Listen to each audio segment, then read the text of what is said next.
So you say just hit play, right? Yes. All right. Hello, good morning, good afternoon. This is your host, Leon Hunt, better known as Mr. Ras Books, live in the building one time for the one time. Welcome to VIOC in action.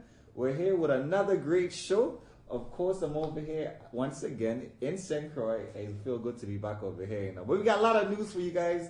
Hey, make sure you guys keep up on those bracket sheets. We got a lot of basketball stuff going on. I know my bracket sheet going up and down and losing a lot of points, but it's all good, man. And I'm in the studio today with a special guest today. Live in the building, live right now, we got the president of Triathlon here today. How's it going, Mr. Scott? Morning, Mr. Leon. How are you? Pretty good, man. Pretty good, man. Thank you for coming in today. I know we've been trying to get this done for maybe a month now, but I'm glad that we finally got a chance to meet. Well, you know, triathlon, we have to swim, bike, and run. So it's taking a little extra time to coordinate. It probably was best for you to swim over to St. Thomas when I was over there, and then you could have just run down to the studio, and then we'd have been all good. There you go. But yeah, man, triathlon is one of those sports that people hear about. They see it, but they don't really know. Even myself, I don't really know what a triathlete or a triathlon is. I see it, yeah, swim, bike, run, but we just say, okay, well, that man doing that. We see it on ESPN, and then that's sometimes we watch the first maybe 30 minutes in, and then they still on the same event, and they're like, well, okay, well, we need to just go ahead and go to a different channel, come back again when they're on something else. So today we're going to get inside of what does it take to be a triathlete, for sure. Well, you know, we're excited to talk to you about that, and you and I talked a little bit earlier before we got on air. We talked about Ironman. So as triathlon, probably the biggest thing we hear is, yeah, I did an Ironman. Mm-hmm. Well, maybe you did an Ironman, maybe you did a triathlon. They're not the same thing. Ironman is like a brand, right? Okay, Ironman is like Burger King. Okay. Right? So triathlon just means 3 sports back to back to back, which is swim, straight in, bike, and run. Okay. Now there are different distances of triathlon. We can get into that. Okay. But Ironman is more of a distance. Ironman specifically is a 2.5 mile swim, a 112 mile bike, and a marathon run. Mm-hmm. You do all those back to back to back, and you know, so again, sometimes we hear, I did an Ironman. It took me an hour. No, you didn't do a 2.5 mile swim, 112 mile bike, and run a marathon in an hour. Right. So Ironman and triathlon are a little bit different. We'll get into that a little bit more as we progress with the radio show. Wow, so you literally, so it's a 3-for-1 deal that creates the whole event or the whole sport. Yes. All right, and an endurance event. All right, so from the top, let's start off from the top. Which event goes first? Well, in most triathlons, there are some odd triathlons. Again, you and I talked before we got on air about a race that we do where we do 3 triathlons back to back to back. It's a swim, bike, run, swim, bike, run, swim, bike, run. Swim, bike, run, swim, bike, run. Okay. Right. But the traditional triathlon involves a swim, followed by a bike, followed by a run. That is the Olympic version of the sport. Okay. Triathlon was introduced to the Olympics in the year 2000. Okay, so fresh sport. So it's a relatively literally new sport 20 in the years. Olympics, yeah. It's 19 years now. Yeah. Wow, so fresh sport and it got in, and then people ran wild. It was like, okay. They did. They, you know, triathlon is not an easy sport, and people were looking for a challenge.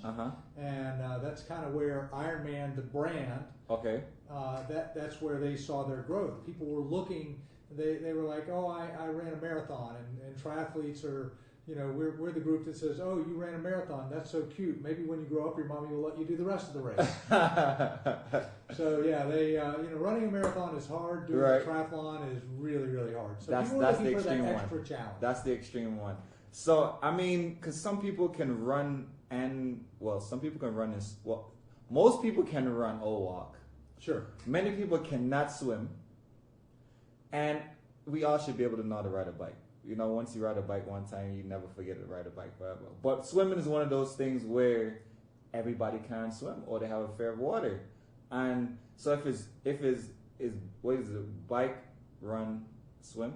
No, Swim like running. Swim. Okay, so you swim first. So you start out, and the people who do swim, they know how exhausting it can be when you first start out swimming. Yes. So you swimming across the water, open ocean or lakes. Is it a difference between salt water and fresh water? Big difference. Big difference. Salt water is much more buoyant. Okay. So swimmers are usually higher in the water. They usually swim faster in salt water. Okay. So you want to, so those particular meets to qualify for Olympics, you want to be in the saltwater events more than the freshwater events. Well, it's the same for everybody, right? So I mean, you're swimming against other swimmers in the all. That's true. That's true. Yeah, it really doesn't matter as long as it's equal for everybody. Okay. But most good triathletes will train in a pool because when you're training in a pool, you're training for a specific distance, and you can say, okay, I'm swimming 100 meters, and my time to swim 100 meters is a minute and 15 seconds. Okay. Now, I really would like to get my swim time down to a minute and 13 seconds. Correct. You can't do that in the open ocean. Correct. Right? You just have to swim in a pool. So most good athletes do swim in a pool because it's a regulated distance. Mm-hmm. But you still have to have that open water training, right? Because it's very, very because that's what you're going to be in when the gun goes out. Yeah, you still have to have that, a little bit of waves. Mm-hmm. It is also very helpful to swim in a big group because in we call it the human washing machine. Okay. So when you jump in the water with 100 other people, right, they're all swimming towards one little buoy out on the distance, then you're going to end up with 20 people swimming on top of each other. So that's kind of dangerous as well too. Like there's a lot of risk goes into there. You have to be comfortable in the water. Yes. No panicking. No time for panic. No panicking. Okay. But let me tell you, Leon. Once you learn to swim, and once you get comfortable, then it's not a problem. Then you're good to go. It's not a problem. This morning we swam 2.5 miles. Cane Bay. It was really choppy, and it's just not a thing. Once you get comfortable, once you learn that you're not going to drown, it's not a thing. So we got tons of athletes in the same event. Swimming out to the buoy.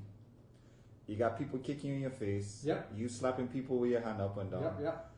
You got jellyfish, maybe. Yeah. Jellyfish. So I'm assuming you got stung before. Oh yeah.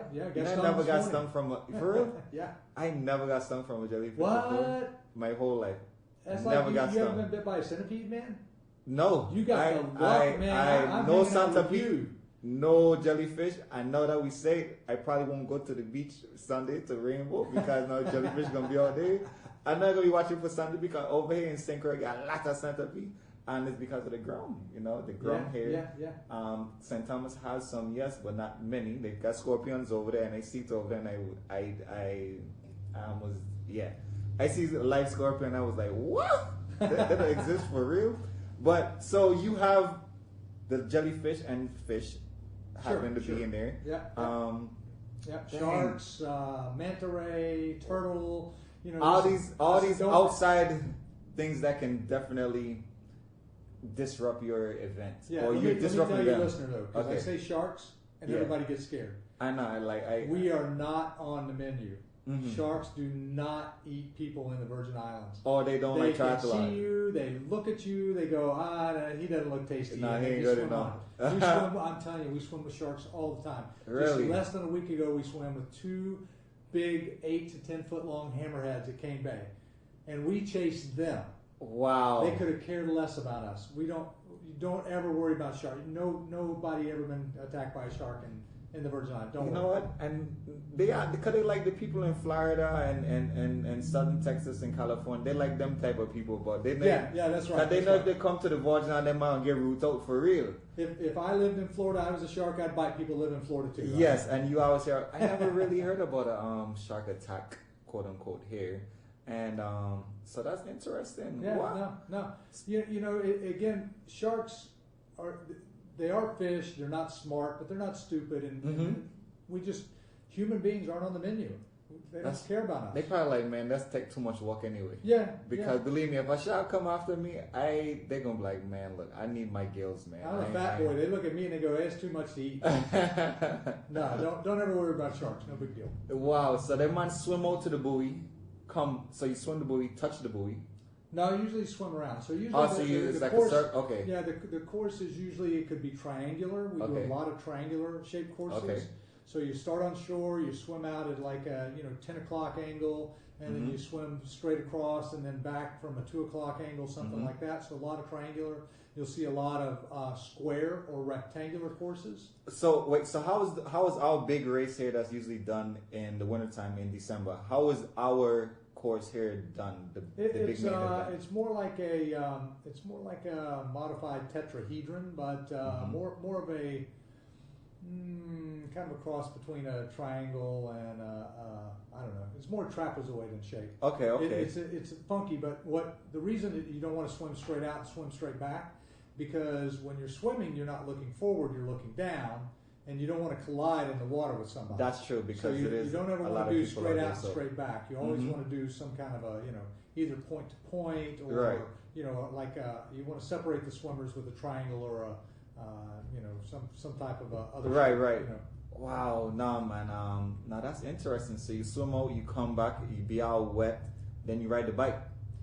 Well, there's they say in golf you hear the 19th hole. You ever hear the 19th hole, right? So at the end of golf, you go into the bar and you drink after you play. Well, in triathlon, there's an area in between the swim and the bike, and in between the bike and the run called transition. Because when you're done with the swim, you have to get rid of those swim goggles, right? Yes. You have a swim cap on. Yep. You got to take that off. You have to have a place to keep your bike.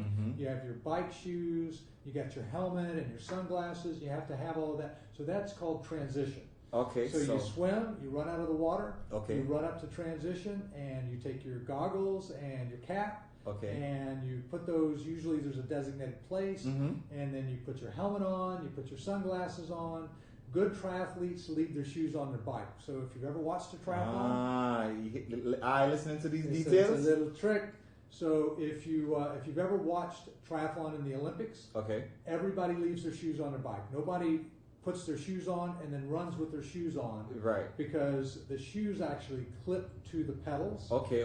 So that whole mechanism that is used to clip the shoes to the bike makes running not efficient. Gotcha. So, but you want your shoes clipped to the pedal and your feet in the shoes, because it allows you to generate more power on the bicycle. Correct. When your shoes are feet are in the shoes, your feet are directly connected to it one time. It comes part of the bike one time. Yes. Right. So you have a shoe bike. Right. So you'll see. The shoes on the bike. Usually the athlete puts their helmet on, puts their sunglasses on, runs their bike out. They have to run it out. You can't get on it in transition. You have to run it out to the mountain line.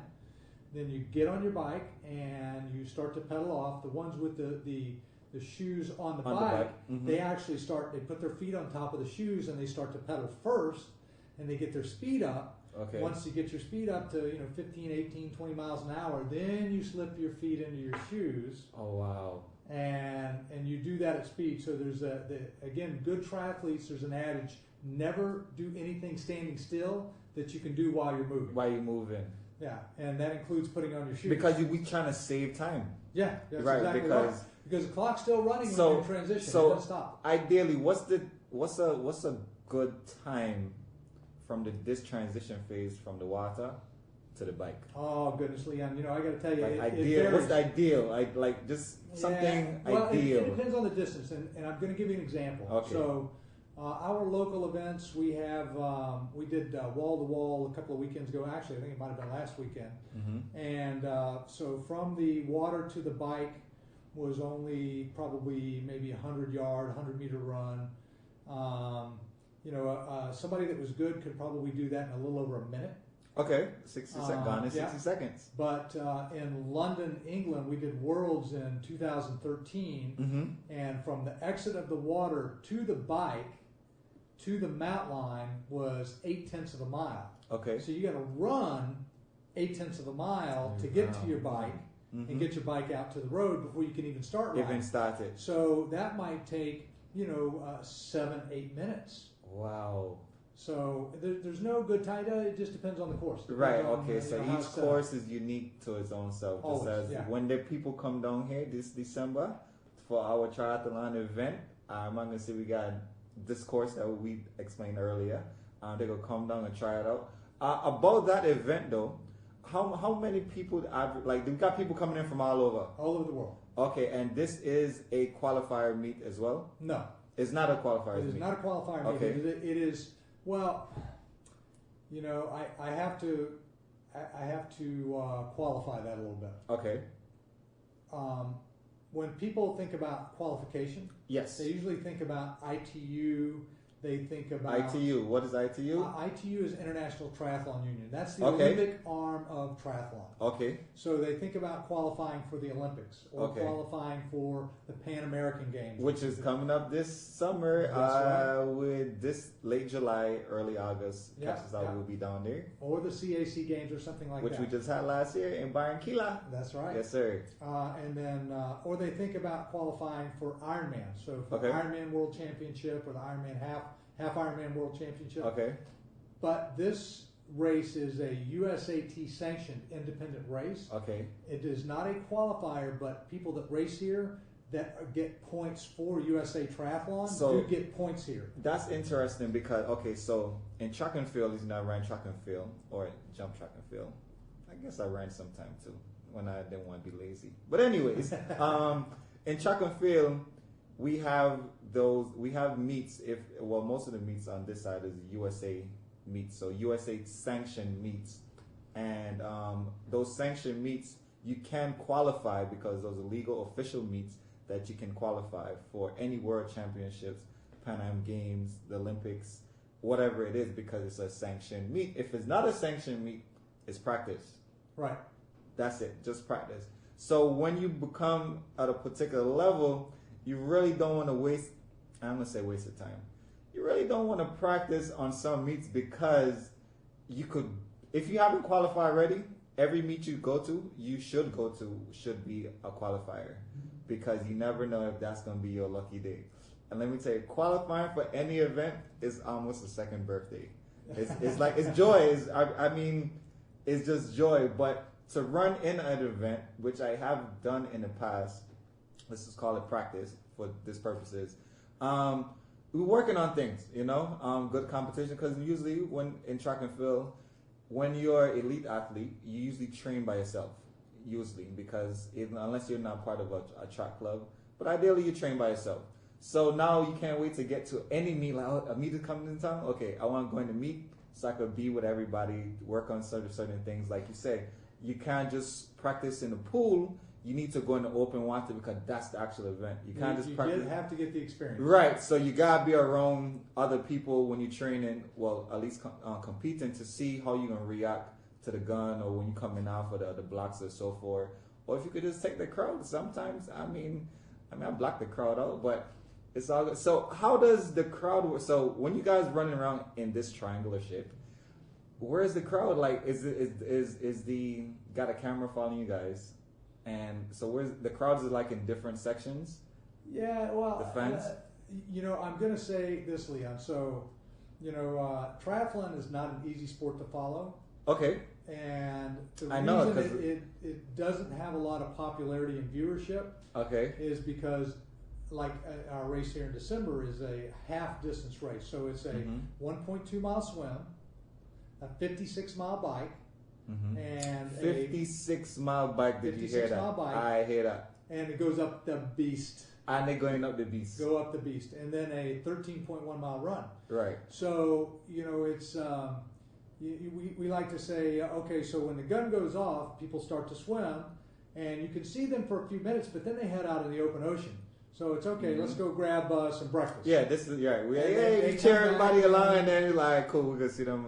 They come back 20, 25, 30, 35, 40 minutes, whatever, and then you see them again, and they're in transition. Then they go out on the bike. Right. Well, then they're gone for 3 hours. So then it's like, okay, we had breakfast. Let's go get a beer. Right. So and then when they go to run, it's so triathlon is not an easy sport to follow. Right. So you got to be extremely mentally strong because you don't really I get my adrenaline flows when I see the crowd, and the crowd is there and the support is there, but you literally just running in the pack, so you literally have to running the pack with it, because you don't really have that support unless it's between the first 20 minutes, the next 3 hours, and at the finish line. Yeah, pretty much. Yeah, that's exactly wow. Right. Triathlon is, again, we talked about it, and everybody thinks their sport is the hardest, right? Everybody says, my sport is your sport. Well, you know what? Let me tell you, we're going to come back to that one there for sure, because I have to solidify this. But hey, we're going to take a commercial break real quick. Hey, remember, this is VIOC in action. This is your boy, Ras Books, Leon Hunt, live in the building, one time for the one time. Boom!